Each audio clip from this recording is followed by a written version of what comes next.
ನಾನು ಒಂದು ತಿಂಗಳ ಹಿಂದೆ ಬಾಂಬೆಗೆ ಹೋಗಿದ್ದೆ. ಒಬ್ಬ ಮಾಜಿ ಮುಖ್ಯಮಂತ್ರಿ ಕುಟುಂಬದಲ್ಲಿ ಒಂದು ಮದುವೆ ಇತ್ತು. ಅಲ್ಲಿ ಅನೇಕರು ನನಗೆ ಬಾಲಿವುಡ್ ಫಿಲಮ್ ಇಂಡಸ್ಟ್ರಿಯವರು ಬಂದು ನನ್ನನ್ನು ಭೇಟಿ ಮಾಡಿದ್ರು. ನಾನು ನೋಡಿದ ತಕ್ಷಣ ನನ್ನೇ ಮಾತಾಡ್ಲಿಕ್ಕೆ ಬಂದರು.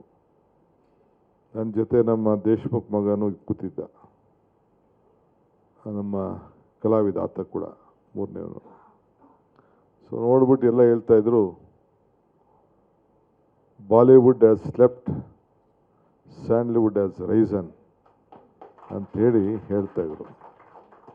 ಅಂದರೆ ಕನ್ನಡ ಚಿತ್ರಮಂದಿರ ಸ್ಯಾಂಡಲ್ವುಡ್ಡು ಇವತ್ತು ಇಡೀ ಭಾರತವನ್ನು ಆಕರ್ಷಣೆ ಮಾಡಿಕೊಂಡು ನಮ್ಮ ದಕ್ಷಿಣ ಭಾರತ ಅದು ಕೂಡ ಮಾಡಿ ಹೊರಗಡೆ ದೇಶಗಳಲ್ಲೂ ಕೂಡ ಹೋಗಿ ಬಿಡುಗಡೆ ಮಾಡೋದನ್ನು ನಾವೆಲ್ಲ ಗಮನಿಸಿದ್ದೇವೆ. ಸೊ ಯಾರ್ಯಾರು ಈ ಪ್ರಯತ್ನದಲ್ಲಿ ಕೈಗೊಂಡಿದ್ದಾರೆ ಅವರೆಲ್ಲರೂ ಕೂಡ ಈ ಸಂದರ್ಭದಲ್ಲಿ ನಾನು ಅಭಿನಂದನೆ ಸಲ್ಲಿಸಬೇಕು. ನಮ್ಮ ಚಿತ್ರರಂಗ ಬೆಳೀತಾ ಇದೆ, ಹೊಸ ಥಿಯೇಟ್ರ್ಗಳು ಬರಬೇಕು. ಈಗ ಟಿ ವಿಗಳಲ್ಲಿ ವಿವಿಧ ರೀತಿಯಲ್ಲಿ ಆಪ್ಷನ್ಸ್ ಬಂದ ಮೇಲೆ ಫಿಲಮ್ ಇಂಡಸ್ಟ್ರಿಗೆ ತೊಂದರೆ ಆಗಿದೆ, ಅದು ಕೂಡ ನನಗೆ ಅರಿವಿದೆ. ಆದರೂ ರಿಸ್ಕ್ ತಗೊಳ್ತಾ ಇದ್ದಾರೆ ನಮ್ಮವರೆಲ್ಲ.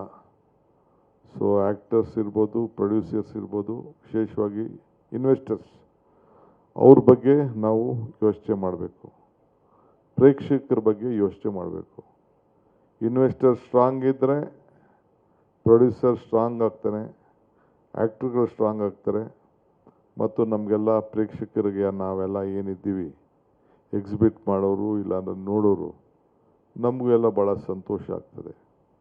ಸೊ ಈ ವರ್ಷ ನಮ್ಮ ಇಂಜಿನಿಯರ್ ಲಂಕೇಶ ಪುತ್ರ, ದೊಡ್ಡ ಲಂಕೇಶ್ನ ಮೊಮ್ಮಗ, ನಮ್ಮ ಎಲ್ಲ ಹೊಸ ಕಲಾವಿದರನ್ನ ಇಟ್ಕೊಂಡು ಮೋಹನ್ ಲಾಲ್ ಜೊತೆಲಿ 4 ಭಾಷೆಯಲ್ಲಿ ಈ ಚಿತ್ರ ಹೊರಬರ್ತಾ ಇರೋದು ನಮ್ಮೆಲ್ಲರಿಗೂ ಕೂಡ ಸಂತೋಷ. ನಾನು ಒಂದು ತಿಂಗಳ ಹಿಂದೆ ಬಾಂಬೆಗೆ ಹೋಗಿದ್ದೆ. ಒಬ್ಬ ಮಾಜಿ ಮುಖ್ಯಮಂತ್ರಿ ಕುಟುಂಬದಲ್ಲಿ ಒಂದು ಮದುವೆ ಇತ್ತು. ಅಲ್ಲಿ ಅನೇಕರು ನನಗೆ ಬಾಲಿವುಡ್ ಫಿಲಮ್ ಇಂಡಸ್ಟ್ರಿಯವರು ಬಂದು ನನ್ನನ್ನು ಭೇಟಿ ಮಾಡಿದ್ರು. ನಾನು ನೋಡಿದ ತಕ್ಷಣ ನನ್ನೇ ಮಾತಾಡ್ಲಿಕ್ಕೆ ಬಂದರು. ನನ್ನ ಜೊತೆ ನಮ್ಮ ದೇಶಮುಖ್ ಮಗನೂ ಕೂತಿದ್ದ, ನಮ್ಮ ಕಲಾವಿದ ಆತ ಕೂಡ ಮೂರನೇವನು. ಸೊ ನೋಡ್ಬಿಟ್ಟು ಎಲ್ಲ ಹೇಳ್ತಾಯಿದ್ರು, Bollywood has slept, Sandalwood has resin ಅಂಥೇಳಿ ಹೇಳ್ತಾಯಿದ್ರು. ಅಂದರೆ ಕನ್ನಡ ಚಿತ್ರಮಂದಿರ ಸ್ಯಾಂಡಲ್ವುಡ್ಡು